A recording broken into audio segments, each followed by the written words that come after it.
In the course of developing strategies and understanding how to make life better for people who are under oppression, one of the primary areas, of course, is economic. If people can't earn enough to buy food and housing and whatever, it's going to be a very, very bad situation.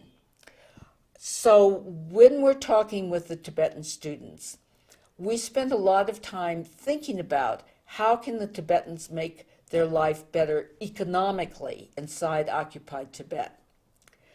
Well, early on in the first few years, someone told me this story, which is a true story from Lhasa in Tibet.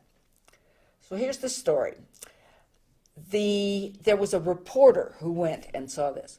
One of the Tibetans' primary customs is the giving of a white prayer shawl to either people that they greet or given as in the temples against the statues on the statues, and it's a sign of respect, and it's very, very important in Tibetan society.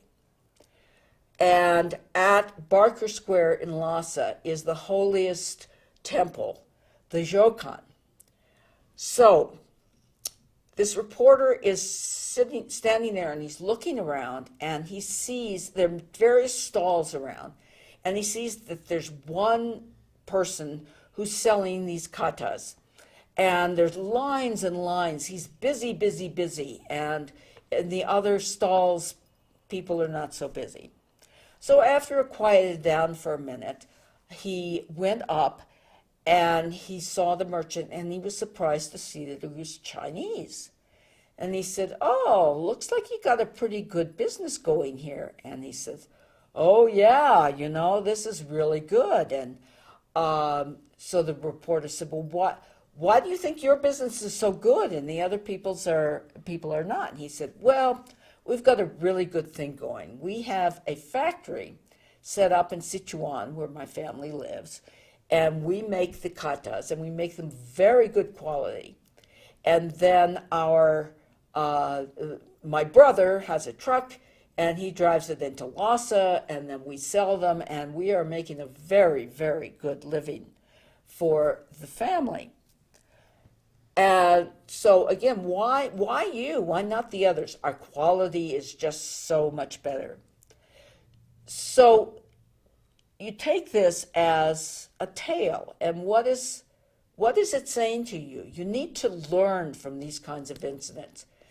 It means that Tibetans better start improving their quality. And secondly, is it possible to organize a boycott of that salesman? Because if as Tibetans are coming into town and they're saying you should buy your kata from Tibetans only, don't be buying your religious symbol from the Chinese. And that way you can cut down on his business and raise the standard of living for the other kata sellers. So this is just a real-life example of developing a strategy to deal with helping Tibetans earn more money and be more successful economically. So this reporter says to the man, "Yeah, you got a good business, but what would happen if your business went down? What would happen if you weren't making such good money? Would you stay here?" And so the merchant said, "Oh, heavens, no. It's cold up here. I can't breathe. It's all this atmosphere. It's bare.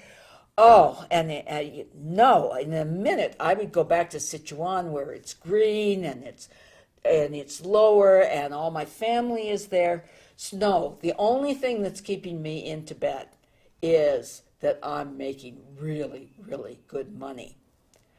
So then we talk with the students and say, let's look at that. Maybe there's a way of encouraging some of these Chinese settlers to go home without using violence. Maybe you can do it through this kind of economic pressure. And So that's the kind of thing we want them to learn. Strategies that can make their situation better inside Tibet, but that are nonviolent. They use pressure. They use strategies. It's not as though they're just going up and saying, "I'd like you to go home. Do you mind?" So they're putting pressure, but it's nonviolent pressure, and that's very important for them to learn, all of us to learn.